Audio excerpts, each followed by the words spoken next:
So my BFF had asked me the other day, and this is actually going to be a good question for those of you who know me and have known me for several years. You know that I'm not a Windows guy.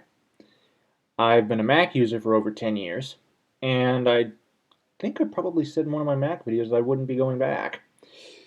Um, this was before I had the opportunity to check out Windows 8,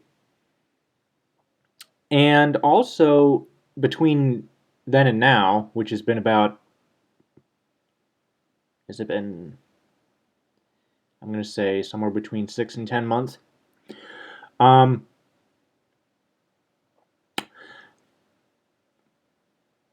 the things have changed quite a bit, actually. So, first of all, some people are going to be really concerned that the start screen, is going to freak a lot of people out. Everything, everything is a learning curve. Everything, you know, you have to learn a new environment. And I said in a previous video that I felt that the tablet was the future of computing, not for everybody, but for a vast majority of general consumers who probably do nothing more than basic office tasks or surf the web, listen to iTunes, stuff like that. I think Windows 8 can really help in that. Now, um, I know that there are two versions of Windows 8 that are out. Let me explain some things, but actually, we'll get to that as we go along. So, learning curve. Yes, it does exist. Easy to adapt to? I'd say it depends on who you are. If you're going to install Windows 8 on a desktop PC, then you might have some problems. If you're going to install Windows 8 on a tablet, then you might have some problems. Let me explain in which environment. Let's go back to the desktop, the start screen. So we're on the start screen. Here, I don't see anybody having a problem on a tablet, but I see people having problems on the desktop. Here, I don't see too many people having problems on a desktop, but I can see some having problems on a tablet that doesn't have a digitizer pen or some other form of capacitive stylus. You could go in and enlarge the icons, but in fact, that's what I did with Windows with the Windows 8 Consumer Preview until I figured out how to get the magnifier to work. Now, some things that do require some getting used to. Again, you hit the Windows key to go between your start screen and, in this case, your desktop. If you're on a tablet, if you swipe in from the right, you can accomplish the same task that I'm going to do by hitting Windows key C. Windows key C brings up what they call the charms bar. And here, when you're in the charms bar, you have quick access to your date, your time, your internet connection, and your battery status. You also have quick access to things like the start screen by hitting the start button over here. So your start button hasn't disappeared, it's just gone into a different place. This little utility I never use, but this is an easy way to get stuff out onto Facebook and other social networks. This is a complete system-wide search, but you can also execute it by just typing from the start screen. If you have a secondary monitor or a printer or something, you would go into Devices. And then you have Settings. And for those of you who are wondering, Start Shut Down, which didn't make an awful lot of sense and was completely contradictory on itself, no longer exists. You go into Settings, and you have a whole bunch of stuff in here. We're on the settings specifically for the desktop. It actually looks at the desktop, believe it or not, as an application. I know that sounds weird, but so from here you can go to Control Panel, you got personalization settings, PC info, and your help. You can get a quick access to your internet, your volume control, your brightness if it were available. For some reason, it's not even reading my monitor right now. That's why I've gotten sort of a letterbox configuration. I can't get the 14:9 resolution to work. It won't go that high, even with the add-ons. If you had an external keyboard, you'll be able to detect it here, or if you were on a desktop PC, even a desktop PC with touch. You got your power, and finally you got your notification settings. So your start button, again, it's just in a different place. So if we go back to the start screen and go back into QuickNote, which is what I've been using to discuss this stuff. So it depends on who you are, and it depends on how much time you're going to take to get used to it. Can you get used to it? Absolutely. Anybody can get used to anything if they give it enough effort. But I'm just saying that depending on what environment you're running it on, whether be it a desktop PC or a tablet PC, everything's a PC these days. You have to look at the technical term. Even a Mac is a PC, because a PC stands for a personal computer, right? Preferred software environment for me, Windows 8 Professional, and we talk about iTunes. There are two versions of Windows 8. One of them is Windows 8 RT, which stands for Windows 8 Runtime, and that is the environment in which Windows 8 desktop applications or start screen applications are programmed. So basically anything over in these two left columns under my web column, and I've got what I call my local column, and I've basically divided that up between stuff that needs to be connected to the internet and stuff that doesn't. And then you've got your desktop mode. Anything in desktop mode will take you out to the desktop. So if I were to open up OpenOffice.org, for example, you can see it's taken us out to the desktop.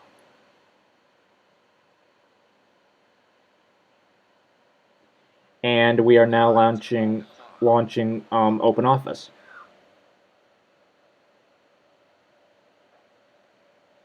Okay, so we've now launched OpenOffice, but as you can see, it brought us out here to the desktop.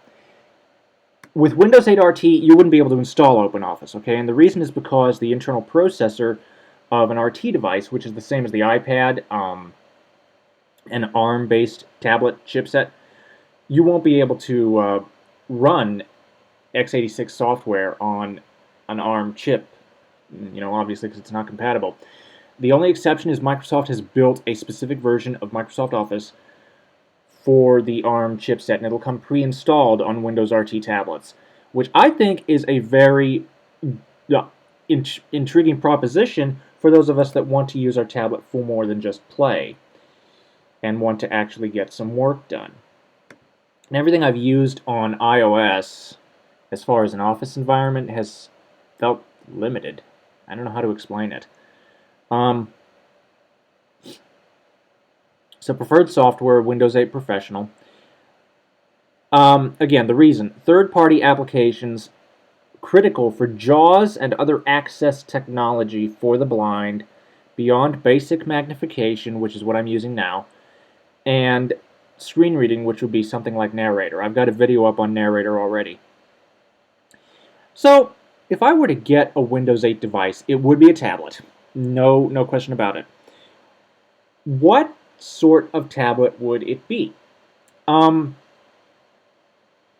heard mixed reviews about the Windows 8 Microsoft Surface. I'm going to wait for the Surface Pro to come out before I reserve final judgment, but from what I've seen so far, what I like is the Lenovo ThinkPad Tablet 2. I've always liked their no-nonsense, get work done, because they're obviously geared towards businesses, as well as other former professionals. Now, my BFF had asked me, how come all of a sudden I've switched from Linux to Mac, and now back to Windows? They say that when you go Mac, you never go back, right? Well, I've got some pretty interesting reservations about that claim. So, reasons for such a high interest in Windows 8. And actually, I'm sorry, I just said Windows here because we're also going to look at Windows Phone 8. Because I've actually had issues not just with my Mac, but also with my iPhone. Or will have had issues with my iPhone had I upgraded to iOS 6, but we'll get there. We'll get there. So try to upgrade to Mac OS 10.7.4. This was over the summer. And the system was completely dead. For those of you who are on Windows, nobody is unfamiliar with the blue screen of death. This had the white screen of death. I kid you not, it was just dead. It was completely dead. If I didn't have a connection to the internet, I wasn't able to go in and restore from over the web, and thankfully it managed to restore the operating system and I didn't need to reinstall anything. I was afraid I'd have to reinstall all my stuff. I had schoolwork to get done. I was taking a summer course, and because of what had happened, I was very much afraid. I wasn't sure what was going to happen. Uh, After the system had been unresponsive, I was half expecting to need to make a now where I was over the summer, it would have been a 3-hour drive to an Apple store, and I was half expecting to have to make that journey. Thankfully, I did not need to, but I didn't know what to expect. Um, so because of that experience, I am afraid, literally afraid, to upgrade to 10.7.5. 10.7.5 is available now for those of you who have not gotten it. Until the semester ends. I want to make sure all of my work is turned in. I want to make sure all of my grades are turned in. I want to make sure I'm on winter break and can actually spare something before I do anything further with this. Now, I was talking about Windows in general because I've got iOS 6 settings telling me that I've got one update, and that is to iOS 5's settings telling me that I have an update to iOS 6. I am not updating. The reason is because there is a bug for anything like specifically the iPhone 4 on Verizon it was targeting, which, hooray, that's what I have. Yeah. Anyway, the upgrade had a couple of bugs, things like wireless not working. Now, as I understand it, they've addressed these, but until I see some more reviews claiming that they actually work again, I'm not touching this. So the biggest problem that I have, if we take a look here, especially where data is concerned, there was a bug where even if you were on Wi-Fi, your data connection would be charged. Now, if I were to upgrade it to the iPhone 5, which I'm not going to do because I wanted a bigger screen, but not a longer one. It's like they've just stretched it lengthwise, but not widthwise. And that was not what I was expecting. For those of you who have been following my videos, you know that I said back this summer that if I did not see a bigger screen with the iPhone 5, that I was seriously considering switching to another platform. Android's all over the place. You can't tell one Droid from another. And so to get anything different, and I'd like to give Microsoft a chance. Now, my BFF has said, and this is unfortunately true, that I've been biased towards Macintosh and Linux. But to be completely honest, after using Windows 8 and after reading up on some really interesting things that Microsoft's doing and thinking about it, because I've noticed that when I try to look for a piece of software that I know is on Windows, that I want to get things done on the Mac. Now, on Linux, you've got your own repositories and you can easily find stuff. But when it comes to doing like a Google search or something for third-party software, now, yes, I know that there's the App Store, but the thing is, I've been using Mac for over 10 years. So it's more ingrained in me to go out and search it on Google. Sometimes I'll go ahead and say such and such for Mac, and sometimes something will come up, sometimes it won't. Whereas on Microsoft's side, you've got Office for Mac, you've got Silverlight for Mac. If Steve Jobs didn't introduce Safari, I'm sure you would still have Explorer for the Macintosh.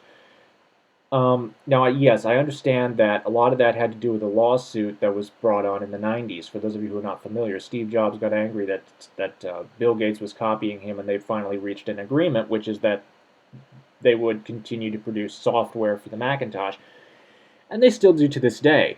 But the fact that it exists is the big thing. Whereas on the Windows side, the only thing that exists for Windows from Apple is iTunes and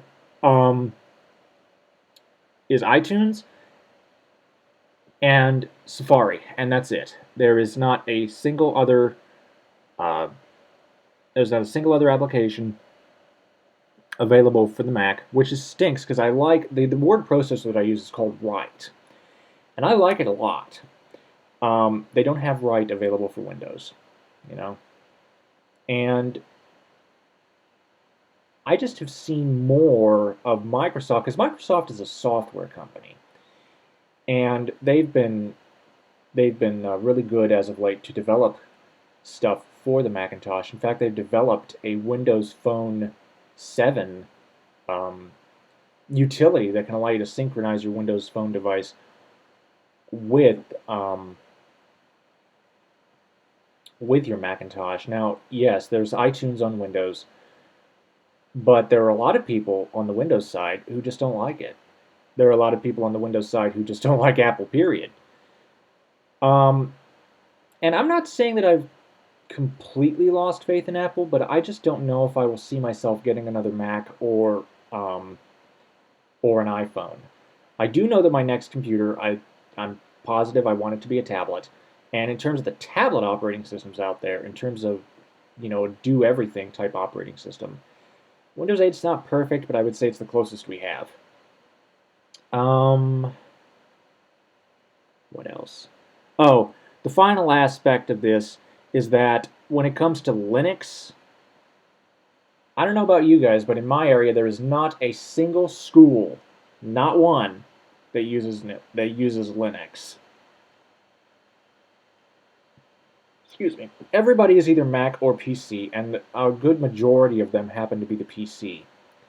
Now, this is changing with a couple of schools introducing iPads, but in terms of the general computer that we've all used, it's always been Windows. Um, so basically, that's those are the reasons. Oh, and one more thing. A lot of people have said that I've been biased. I'm basically going to throw that out the window, and I just want to give everybody an equal chance. Okay. I love Windows 8. I love what they've done. Now, a lot of people say that it's scary. Think of it this way. If you've used an iPad, then this shouldn't be too difficult. If you used the Windows desktop, this shouldn't be too difficult. I mean, it's basically taking your iPad and your Windows PC and sort of putting them together in terms of user experience. I mean, um, now, yes, there are obviously new gestures that you need to get used to, but everything is a learning experience. And if you don't take the time to sit down and try it out, now, would I recommend, for those of you who have not seen Windows 8, would I recommend using it on a PC? No, I would not. And the reason is because it would confuse the living daylights out of you going between those two user interfaces. You'd feel much better on the desktop than you would in the start screen. Whereas if you're on a tablet, I think you'd just have a much easier time getting around. Let's go into, if I can get my magnifier to work, let's go into our File Explorer.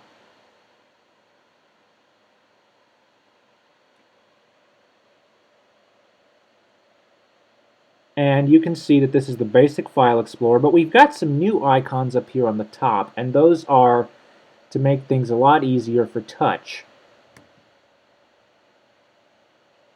So if we say Customize Quick Access Toolbar,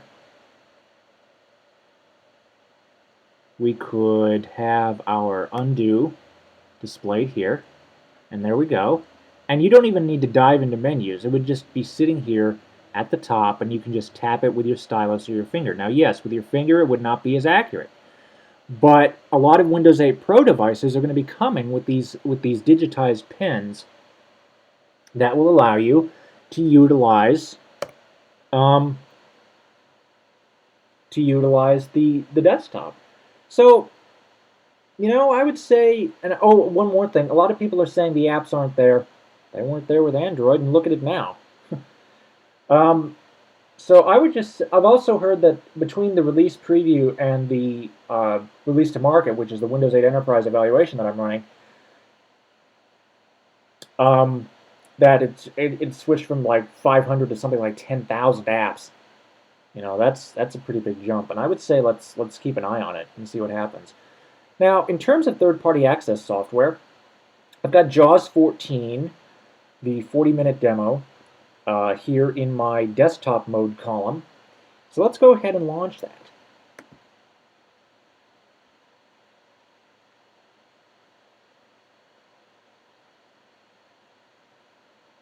turn up the volume here so you can hear it.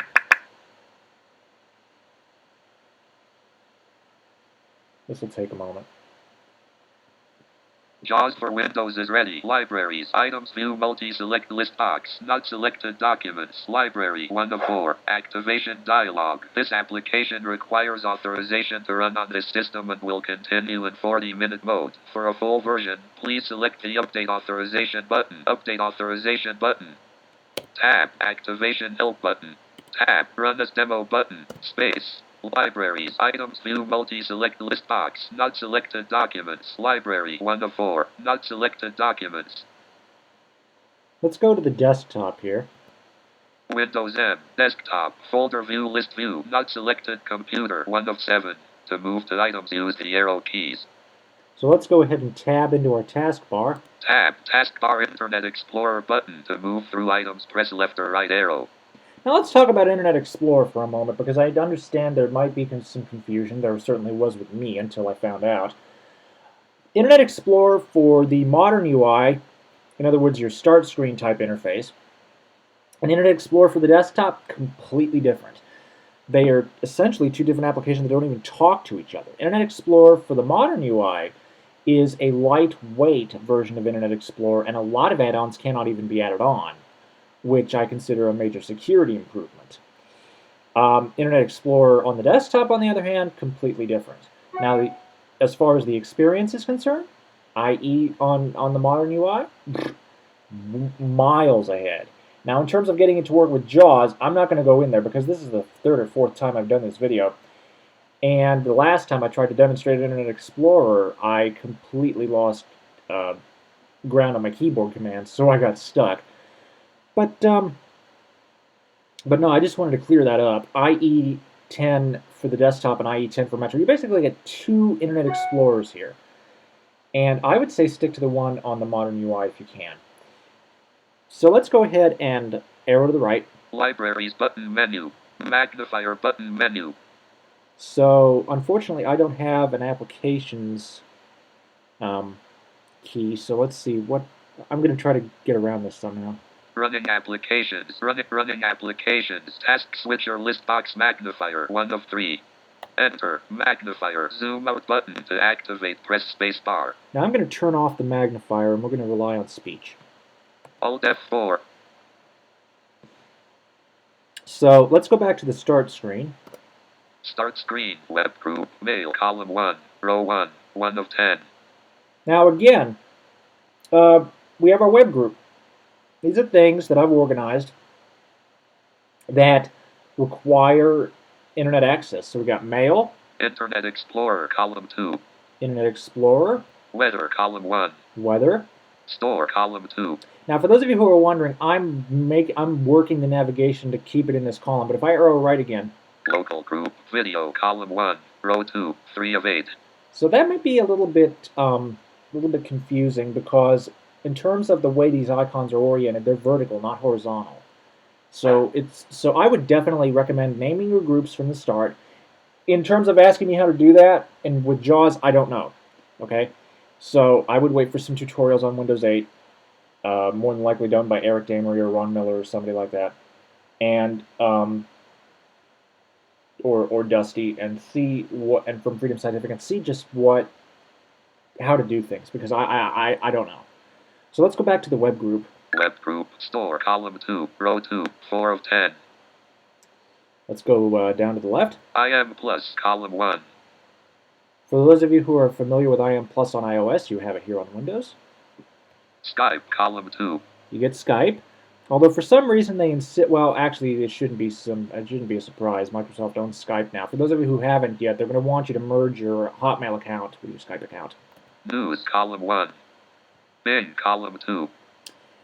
And the Skype and IM Plus are stuff that I downloaded. And here's two more things that I downloaded. Netflix, column 1. Netflix and Appy Geek, column 2. Appy Geek, a technology news aggregator. So let's go over to the desktop mode. Store, Internet, local group, camera, column 1, music, column 2. Desktop mode group, Avast, Internet security, column 1, row 1, 1 of 11. Now desktop mode, I made this. Okay, it's a custom group that I did. I basically took all of the stuff that would run on the desktop and put it here on the start screen. Each bit, column 2. JAWS 14, column 3. So if we want to go into a program, we just hit enter. Enter. JAWS. Okay. Now, if I hit Windows key plus, Windows equals. and the magnifiers come back on, it apparently has disappeared into the background. I was thinking JAWS would recognize it, but I guess not. But this is sort of a quick overview of how well JAWS works on Windows 8. Aside from having issues navigating Internet Explorer, which are mostly my fault, I haven't seen anything that this doesn't like. So that's basically it. Let me know what you guys think about my reasons and about JAWS on Windows. Thank you for watching. Comments are welcome, and have a nice day.